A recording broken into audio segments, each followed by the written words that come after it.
European foreign ministers have agreed on a new set of sanctions against North Korea, which includes a total ban on crude oil exports to the north. Such toughened sanctions a matter of weeks after the UN Security Council unanimously adopted intensified sanctions in response to the regime's sixth nuclear test that happened in early September. Our Kim Hyo-sun has this report. The European Union has imposed intensified sanctions against North Korea aimed at cutting off sources of cash that are helping the regime develop its nuclear and missile programs.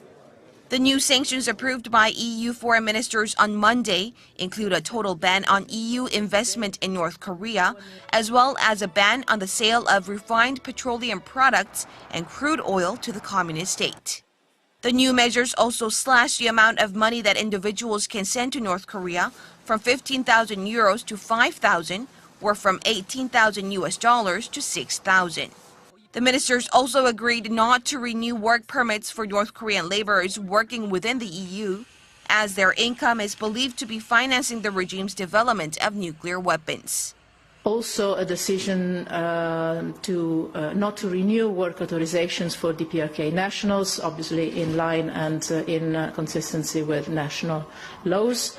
Asset freezes and travel bans were expanded to 3 more North Korean individuals and 6 entities, making the total number of subjects targeted by EU sanctions to 104 individuals and 63 entities. Washington appears to be toning down a bit, putting more emphasis on diplomatic solution, but that doesn't seem to be the case for Pyongyang. North Korea has made clear it won't engage in diplomacy with Washington until it has achieved its goal of developing a long-range missile capable of reaching the eastern coast of the United States. And despite growing international pressure, North Korea is still refusing to back down, telling the United Nations that negotiations are off the table at the current time.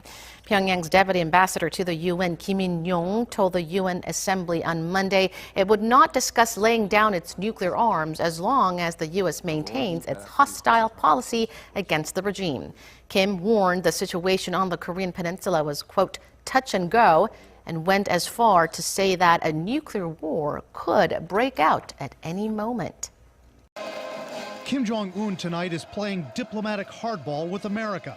An official from his regime telling CNN North Korea's not interested in diplomacy until it tests a nuclear bomb above ground and has a ballistic missile capable of reaching the east coast of the U.S. A capability the Kim regime has been working furiously to perfect, including a recent test firing. It is a high-risk option for North Korea to pursue. We don't know yet what the dynamic will unveil, but this pressure could tip toward diplomacy and a diplomatic opening, or it could tip toward some escalatory action-reaction cycle. Neither North Korean officials nor U.S. Secretary of State Rex Tillerson are ruling diplomacy out. But in an interview with CNN's Jake Tapper, Tillerson also seemed to warn those efforts might fail. Those diplomatic efforts will continue until the first bomb drops. Military tensions on the Korean peninsula are once again ramping up tonight. An American aircraft carrier strike group, along with a nuclear-powered submarine, have launched joint naval exercises with South Korea near the maritime border with North Korea.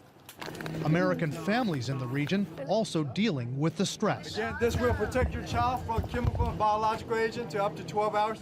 In the coming days, families of American servicemen will be taking part in drills like these on how to evacuate the region if war breaks out. There is a significant number of military personnel that have their families that are there. They would have to be evacuated. Embassy personnel would have to be evacuated. This would be a significant mess, and there would be sacrifices that would be made on both sides. Meantime, America's war plans for North Korea are drawing anger from one of Kim Jong-un's top diplomats. His deputy ambassador to the UN calling dangerous a plan by the U.S. and South Korea to decapitate the leadership of North Korea if there's a conflict. A South Korean official says those war plans were stolen by North Korean hackers, who experts say keep getting better at security thefts, along with cyber heists from banks and other entities worth hundreds of millions of dollars. The Korean state, its intelligence agencies, are leading cyber criminals going after banks. They've put a lot of money into hacking. They have strong teams. And if you compare where they were, say, 5 years ago, they're much better. Well, while talks continue, the U.S. is practicing precaution, running drills this week to remove non-military Americans out of the Korean peninsula. So who will flinch first? Let me ask Gordon Chang, columnist at the Daily Beast and author of Nuclear Showdown. Gordon, welcome back. Thanks, Kennedy. So you think that war is an extreme form of diplomacy, where others traditionally feel it's sort of the opposite of diplomacy? Well, they say politics is war by any means, or the other way around. You know, this is, it's just a form on a continuum. And clearly we've got coercive diplomacy right now. It could bleed into actual fighting. I don't think that it will for quite some time. But nonetheless, the United States needs to be very concerned. And actually, we are preparing for war right now because, as you mentioned, we're practicing the evacuation of American citizens. We're also doing something even more extraordinary. And that is, we're looking at a Taiwanese ship because we want to know if it would serve as a good hospital vessel for us. That is just something unprecedented. And that means that the Pentagon really is thinking about going to war and what we'd have to do to protect Americans. Yeah, and considering, the casualty rate and what kind of ships would be able to offer immediate surgical assistance. And that was the inspection of that ship.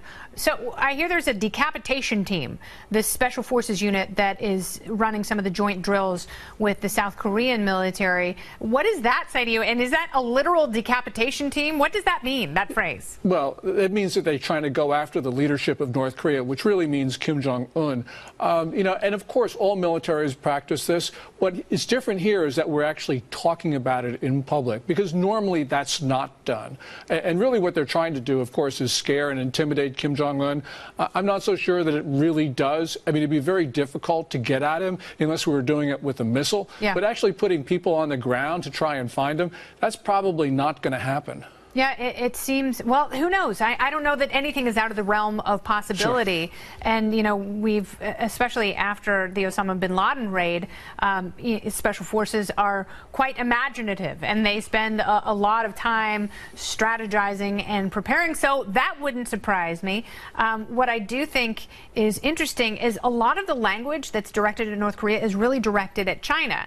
And there are those who say that Secretary of State Tillerson and President Trump's combative rhetoric is actually just good cop, bad cop. My question for you is, which one is better at sending a direct message to China? Which one's more effective? Yeah, I don't think this is a good cop, bad cop routine on the part of President Trump and Tillerson. I think this is just the president not enforcing message discipline, and Tillerson having very different ideas how this should proceed. When it comes to China, I think the most important thing is that it's the economic pressure that we're applying on them, not the insults, not the threats. Not now, but it will be. I mean, President Trump's September 21 executive order really would cut off all dealings with Chinese businesses and banks that deal with the North Koreans, may even cut off business with China itself. This really is strict. This actually does have the potential of disarming North Korea peacefully by going at China, its main sponsor. But the administration's got to be very clear that it's got to have the political will to actually enforce this. And right now in the Treasury Department, they don't have the sanctions people right there to enforce the rules prior to September 21. These September 21 rules just increase their workload exponentially. They're just not there. Yeah, and there aren't enough people to cover it. Certainly not. All right, so, this is very interesting because we have seen North Korea, when the United States and South Korea have run their joint military operations, that's when we tend to see missile launches. Provocations. Yeah. What are you expecting now? I'm not expecting it now. I mean, I'll put myself out on a limb because I'll probably be wrong. But right now what we're going to be is China's 19th National Communist Party Congress. It starts on Wednesday, goes for about a week. And then after that, they have the first plenum, which is the really big deal. So that's about 7 days, maybe 8 days. And this is the most sensitive time in the Chinese political calendar. And if the North Koreans do something really provocative, it means the Chinese have lost day-to-day control of the North Koreans. But if the North Koreans are quiet through this National Congress and first plenum, it really means that the Chinese are controlling things, because the North Koreans have gotten the message from Beijing, don't do anything belligerent. Yeah. So we're going to wait, and we're going to see a lot about this relationship between Beijing and Pyongyang in the next week. Yeah, we'll see if North Korea is terrified that China is going to yank the leash yet again. Yes. and choke them out. Who's to say? That's a very interesting timeline you've laid out. So we'll watch for the next 8 days and see if we hear a peep out of North Korea. Governor, corporate media is hyping up a potential nuclear war with North Korea. It's been 72 years since nuclear weapons were first developed and dropped on Hiroshima and Nagasaki. The destruction was so catastrophic that humans have not deployed them since. But now, some pundits are going as far as to promote a preemptive U.S. military strike because diplomacy has continuously failed with North Korea. But that is because the only option presented to Kim Jong-un and his father before him has been for them to give up their WMDs. The 1968 International Treaty on the Non-Proliferation of Nuclear Weapons prohibits countries from developing nuclear weapons. However, the United States, France, Russia, China, and the United Kingdom are exempt from these rules because they had already had these weapons prior to signing the treaty. Therefore, these countries are considered the world's only legal nuclear weapon states. Now, several other nations do have nuclear weapons, like Pakistan and India, which have not signed the treaty. Israel, though it never admitted it, most likely also has nuclear weapons. More than 2 decades after the Cold War, these 8 nuclear states in total still possess nearly 15,000 nuclear warheads. Diplomacy has continuously failed, so wouldn't an international treaty banning everybody from possessing nuclear weapons and developing them be the best way moving forward? Well, in a perfect world, yes. In a perfect world, all the countries that have nuclear weapons would destroy them and get rid of them. But unfortunately, Brigitte, we don't live in a perfect world, do we? And how would you know if somebody actually did destroy all their nuclear weapons of the 8 countries that have them? What type of checking could you do to ensure that? Because I'm sure the United States included, everybody would say they got rid of all their nuclear weapons, but I'm sure they'd have a few stored away for just such an occasion where they would feel we might need them. Now, the problem, one of the overlying problems is this, and I hate to sound over and over again, I'm not anti the United States of America. I love my country. But one of the things about our foreign policy, we tend to bully countries that don't have nuclear capabilities, where countries that do have them, we don't use bullying tactics on them. So all these countries throughout the world, they want to gain nuclear power and nuclear weapons so that they can relieve themselves of unjust United States foreign policy sometimes, of bullying, pushing them around, telling them what government they should have, this and that, and all the things that our country does internationally. Unfortunately, it's based somewhat on who has the bomb and who don't have the bomb. Exactly. And again, in a perfect world, we'd all get rid of them. This was something that was designed, the Manhattan Project, that it turns out to be probably the most dangerous, biggest headache mankind has ever seen or will ever see, maybe. Absolutely. Now, North Korea has also been sanctioned many times, and yet its nuclear program keeps going on. So do these sanctions really work? It seems like they don't. Well, I say this, better to always be talking than bombing. You know, all these people, I get scared when my president tells the Secretary of State, you're blowing smoke, you're wasting time, I have an alternative. What, war? War is an alternative? People, remember something, and remember it well. When war happens, it's because politicians failed. Did you hear me? It's because they failed. That's why you have war, when politicians fail.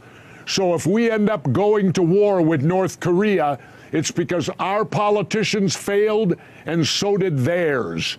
Why is it we won't talk directly to these people? I understand he's a goof when you look at him, but I come from the world of wrestling. There's a lot of goofy-looking people you sometimes have to work with. But that aside, talking is still better than bombing. Why aren't we opening roads, using China, using Russia, combining all of our elements and talk to these people and get them to maybe see the errors of their way? Because once the trigger's pulled, there's no going back then. We should do everything we can possibly do to avoid war, not go into the realm of living it. What's the end result? We wipe North Korea off the face of the earth? Then we'll all be happy? Well, I won't be happy because many innocent people will be dead. People who will die. You know, we just had this big shooting in Vegas. Well, stop and think how many people may die with nuclear bombs, how many innocent people across the world. It makes Vegas kind of pale, doesn't it? Yeah, absolutely. Now, since it doesn't look like global nuclear disarmament is going to happen anytime soon because of these exemptions, there's another case to be made in allowing Kim Jong-un to keep his nuclear weapons. The official U.S. position that Kim should abandon these weapons has only increased North Korea's arsenal, now up to 60 nuclear weapons. In fact, North Korea's entire nuclear program is fueled by its fear of the United States. Now, this fear dates back to the Korean War of 1950. At the time, the U.S. intervened, backing South Korea. To this day, American troops are still on the ground and present along the border between the North and South, forever reminding Kim Jong-un that he needs to protect himself. Governor Kim Jong-un keeps these nukes for survival, as you said. Just look what happened to Saddam Hussein and Gaddafi when they gave up their weapons of mass destruction. If they ever really had them or not. You know, that's kind of an assumption we've all made, that at some point they did have some type of weapon of mass destruction. I'm not so sure about it, especially in the case of Iraq. And if they were using weapons, gas weapons and all that, chances are they got them from us. You know, they didn't make them themselves. You know, we need to remember something, Brigida, especially in lieu of what's going on in Las Vegas and things like that. You notice not a word has been said about the United States government, who's the biggest weapons dealer in the world. In the world. We sell more weapons than anybody else. Absolutely. Now, I haven't seen any evidence that Kim Jong-un would be the first to deploy a nuclear weapon. Do you agree that he would or that he wouldn't? Well, he scares me, because he's sure firing missiles all over the place, and what do we need that for? And he scares me because he's testing them underground. Now, that's not good for anybody, and I find it ironic. There may be nothing to it, but I found it ironic that he blew off a big nuclear blast underground in North Korea, and it wasn't but a couple weeks later, Mexico City suffers this massive earthquake. Now, I don't know if there's a connection there or not, but blowing off nuclear bombs underground can't seem too good to me to do on a regular basis, if you ever do it at all. So he has to be stopped from his experimentation that could well harm the entire world. And I know we're guilty of it too. We did it. So did a lot of other nations. But it's time for us to prevail with cooler thoughts and end this nuclear obsession. Over the course of Dr. Ron Paul's political career, he has served as a Republican and Libertarian. While Dr. Paul and Jesse have opposing views on many issues, they're both members of a third party, they've both served in the U.S. military, and neither support foreign intervention. In Aspen, they had a lot to talk about. Dr. Ron Paul, Dr. Jesse, Paul, thank you for joining me. And a subject I want to get with you on is one that I know is close to both of us, and we really sit on the same side. It's a simple subject called war. I was in Mexico last winter when they fired the rockets into Syria. And I came back to the country going, did I miss something? When did we allow the president to shoot, 60 rockets? I forget the number, into another sovereign nation without a declaration of war. And the country applauded it. Yeah, where was the business? They applauded it. And I thought, what is going wrong with the United States of America when you have to have the Congress vote to go to war, and now we arbitrarily allow our president at a whim can fire in 50 rockets and says they're for peace? You should never send anybody into Washington that allows a president to go to war in an unconstitutional fashion, that they just march off and start these wars, and then they say, well, you can't desert the troops, or you're un-American, you don't care about freedom, you don't care about national defense, you know. Dr. Paul, you and I both served in the military, you as a doctor and me as a knuckle-dragging frogman. I've never met or seen a rocket that does anything for peace, or a weapon that you can honestly say, well, this is a peace weapon. They only do one thing. They kill and destroy. So how do they do this transition of getting people to believe that weapons equal peace? Yeah, well, there's a lot of lobbying for that. Sure. And you know, back in the 70s, I can't remember which the tank was, they were building these tanks. Who's going to invade us? When are we going to have this tank war? And it's all selling weapons and invasion. You know what the latest one that really burned me was? This new aircraft carrier named after Gerald Ford. 45 billion, how many billion dollars? How many billions of dollars? And here's what got to me about it. First of all, he comes from the state of Michigan, right?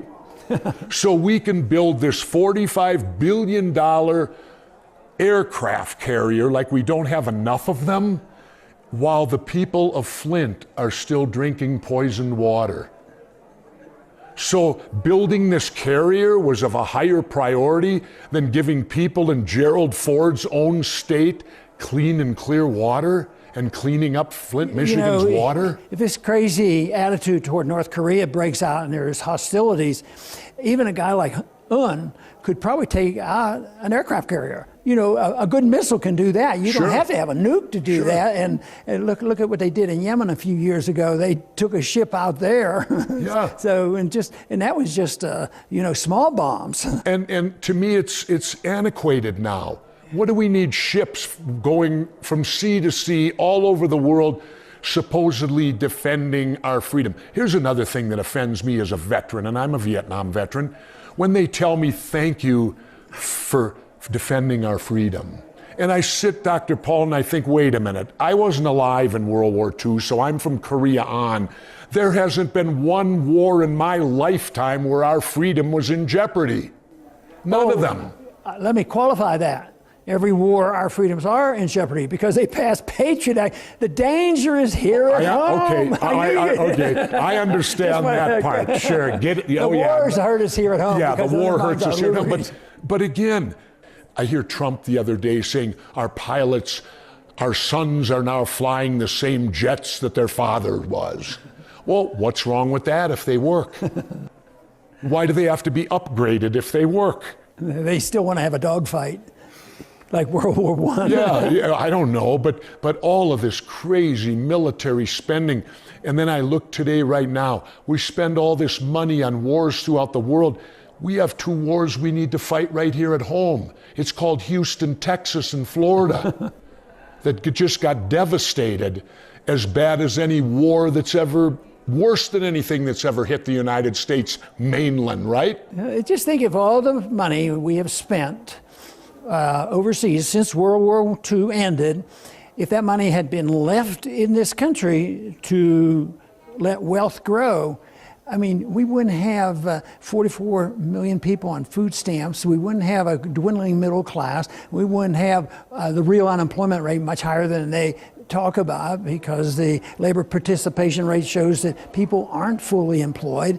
But wealth drains. It's insanity to think that war improves your economic condition. It improves the conditions of the war manufacturers. And then now all the wars are fought with this idea, really, that there's nothing the military can do in these wars to actually achieve victory. Because they don't know who they don't define the enemy. They don't know where it ends. So it's almost like perpetual war is their goal. Because you can't go to the military today and say, okay, if you do point A and point B, we then can declare victory. No. And if you don't have an enemy and you have an opening to do much better with a country like Russia, we go out of our way to turn it upside down and say they're our enemy and we're at war.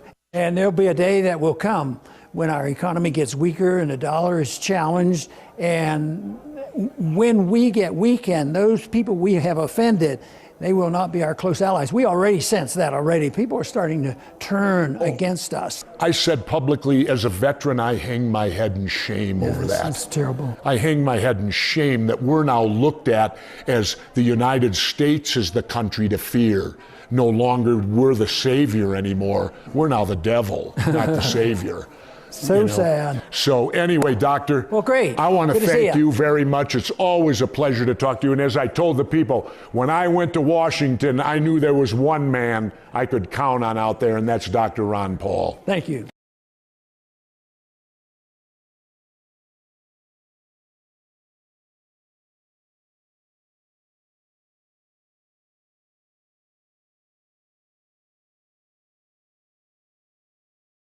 European foreign ministers have agreed on a new set of sanctions against North Korea, which includes a total ban on crude oil exports to the north. Such toughened sanctions a matter of weeks after the UN Security Council unanimously adopted intensified sanctions in response to the regime's sixth nuclear test that happened in early September. Our Kim Hyo-sun has this report. The European Union has imposed intensified sanctions against North Korea, aimed at cutting off sources of cash that are helping the regime develop its nuclear and missile programs. The new sanctions approved by EU foreign ministers on Monday include a total ban on EU investment in North Korea, as well as a ban on the sale of refined petroleum products and crude oil to the communist state. The new diplomatic hardball with America. An official from his regime telling CNN North Korea's not interested in diplomacy until it tests a nuclear bomb above ground and has a ballistic missile capable of reaching the east coast of the U.S. A capability the Kim regime has been working furiously to perfect, including a recent test firing. It is a high-risk option for North Korea to pursue. We don't know yet what the dynamic will unveil, but this pressure could tip toward diplomacy and a diplomatic opening, or it could tip toward some escalatory action-reaction cycle. Neither North Korean officials nor U.S. Secretary of State Rex Tillerson are ruling diplomacy out. But in an interview with CNN's Jake Tapper, Tillerson also seemed to warn those efforts might fail. Those diplomatic efforts will continue until... But that doesn't seem to be the case for Pyongyang. North Korea has made clear it won't engage in diplomacy with Washington until it has achieved its goal of developing a long-range missile capable of reaching the eastern coast of the United States. And despite growing international pressure, North Korea is still refusing to back down, telling the United Nations that negotiations are off the table at the current time. Pyongyang's deputy ambassador to the UN, Kim In-yong, told the UN Assembly on Monday it would not discuss laying down its nuclear arms as long as the U.S. maintains its hostile policy against the regime. Kim warned the situation on the Korean peninsula was, quote, touch and go, and went as far to say that a nuclear war could break out at any moment. Kim Jong-un tonight is playing measures also slashed the amount of money that individuals can send to North Korea from 15,000 euros to 5,000, or from 18,000 US dollars to 6,000. The ministers also agreed not to renew work permits for North Korean laborers working within the EU, as their income is believed to be financing the regime's development of nuclear weapons. Also a decision not to renew work authorizations for DPRK nationals, obviously in line and in consistency with national laws. Asset freezes and travel bans were expanded to 3 more North Korean individuals and 6 entities, making the total number of subjects targeted by EU sanctions to 104 individuals and 63 entities. Washington appears to be toning down a bit, putting more emphasis on diplomatic solutions. The first bomb drops. Military tensions on the Korean peninsula are once again ramping up tonight.